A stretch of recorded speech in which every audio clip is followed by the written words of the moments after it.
경매 물건을 검색하다 보면은 허그가 어디죠? 주택도시보증공사에서 대항력을 포기한 물건들이 많이 나와요. 대항력을 포기하기 때문에 낙찰자가 인수하는 금액은 없다라고 생각하고 입찰들을 많이 하시는 것 같은데, 그러시더라도 이 사항만큼 꼭 챙겨보시기 바랍니다. 뭐냐면요, 자, 한번 보세요. 제가 사례가 하나 나눠서 그쪽 가지고 한번 해볼게요. 2023년 8월 20날 이 집에, 즉 5억짜리 집이, 그냥 임의를 한번 해볼게요. 5억에 매매된 아파트가 지금 4억까지 떨어져서 이런 입찰 한번 해보시려 합니다. 이건 그냥 교육용으로 참고로 들으세요. 물론 3억가량 떨어진 것도 있고 2억가량 떨어진 건데 참고로 4억가량만 할게요.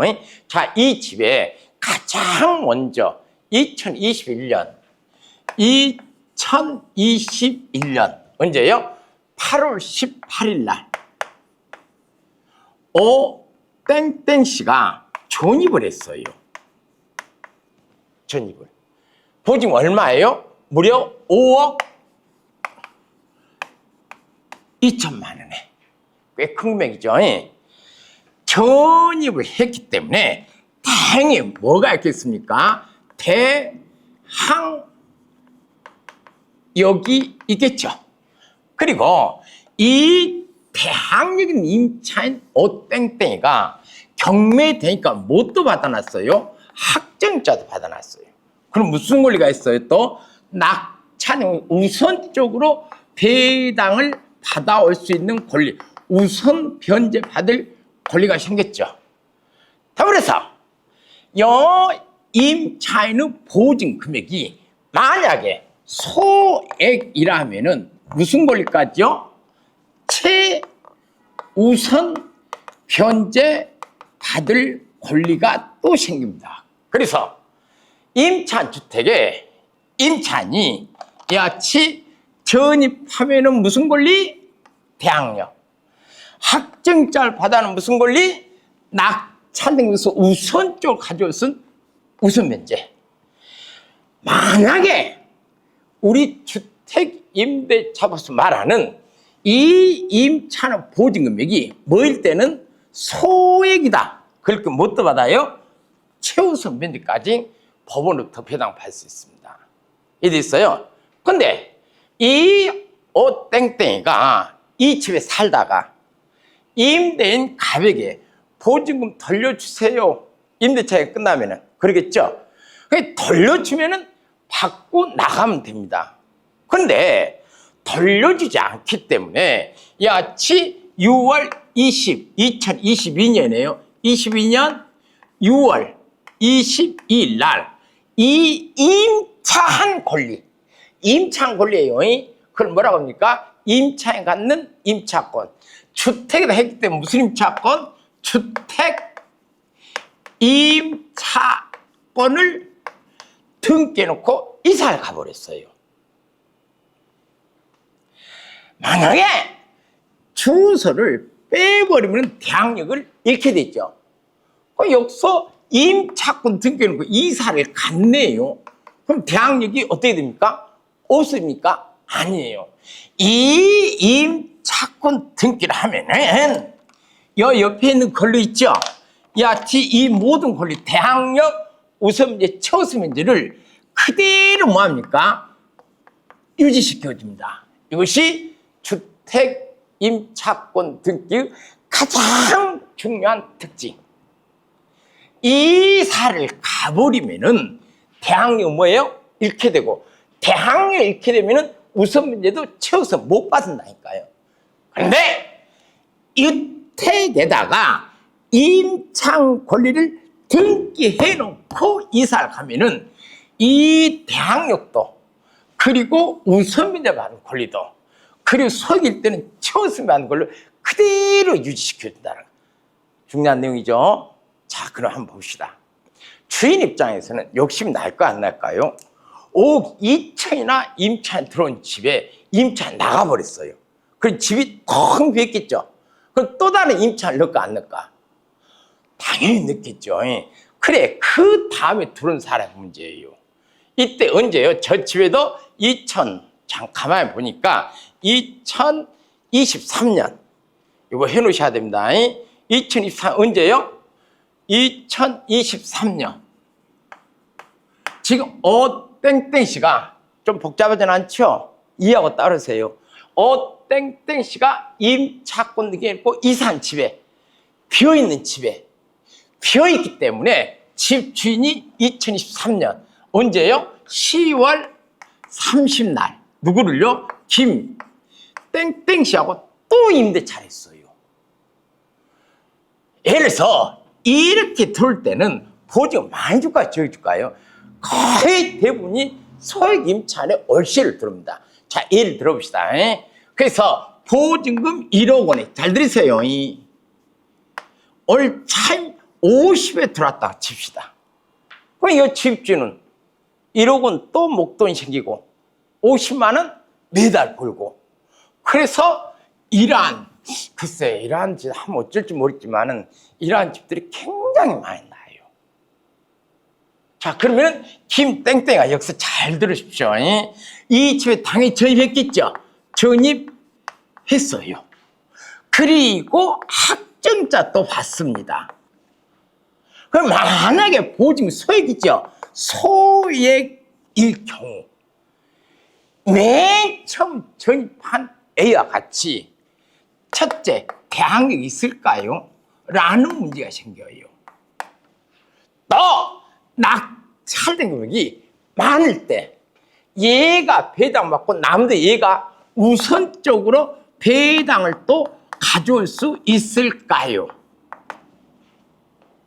나중에 예제해 드릴게요. 그리고 얘 보증금이 소액이라면은 최우선 변제도 받을 수 있을까요? 라는 문제가 생기죠.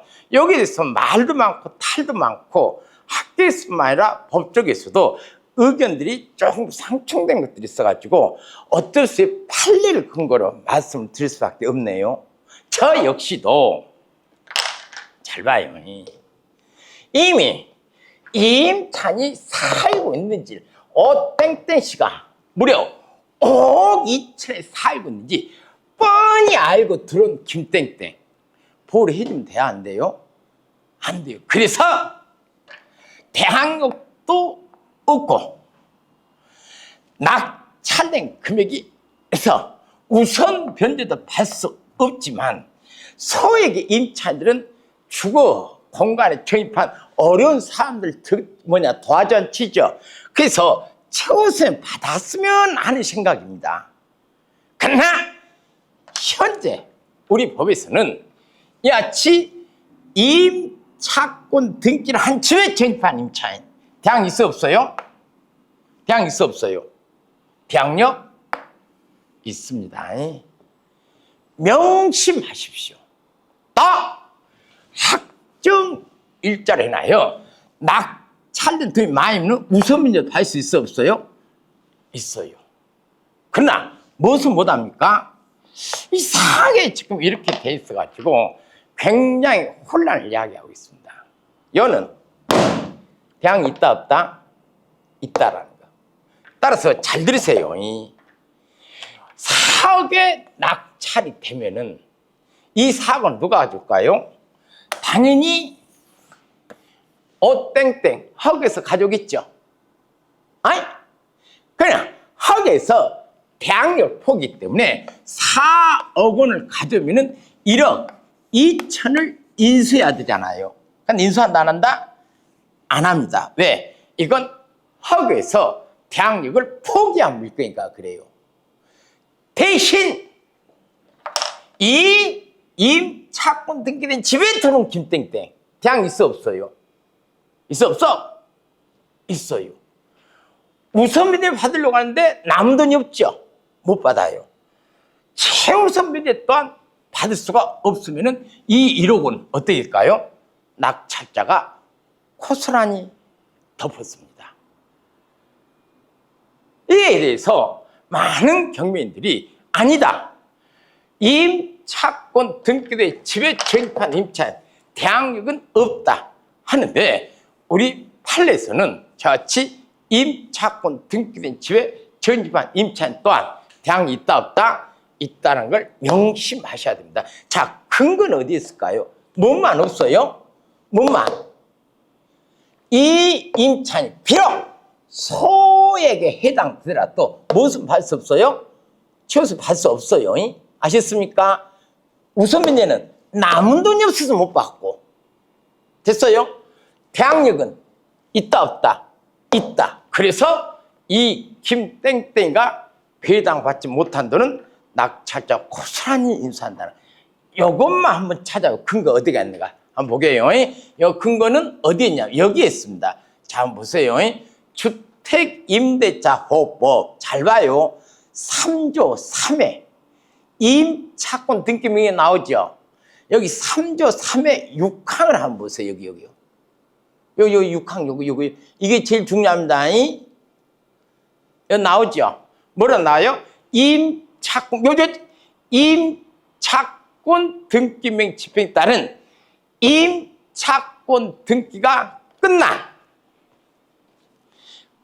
끝난 주택을 그 이후에 임차인은 8조에 따른 우선 변제를 받을 권리가 없다라고 했잖아요. 여기서 엄청난 내용이 발생하네요. 우선 변제를 받을 권리가 없다고 했지 최우선 없죠. 요걸 헷갈리면 안 됩니다. 이 법 조문에서 말하는 중요한 내용입니다. 제 8조에 즉 뭐라고 했습니까? 8조에 따른 우선 변제권이란 말이 있지요. 있어요, 없어요? 이 말은요,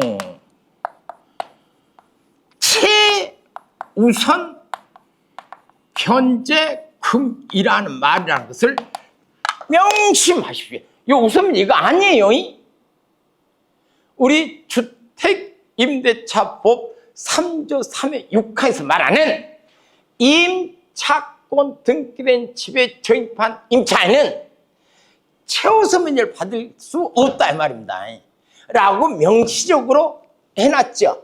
그럼 이것은 있다는 얘기 없다는 얘기요? 이건 있다는 얘기예요.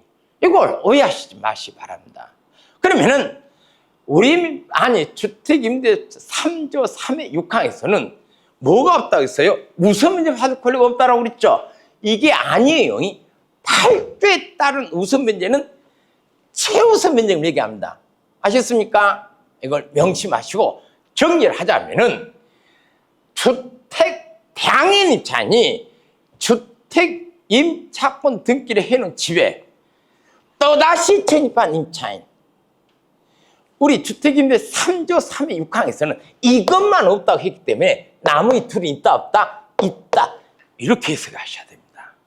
그래서 자칫 김땡땡이 만약에 배당을 했더라도 배당 받을 돈이 없죠.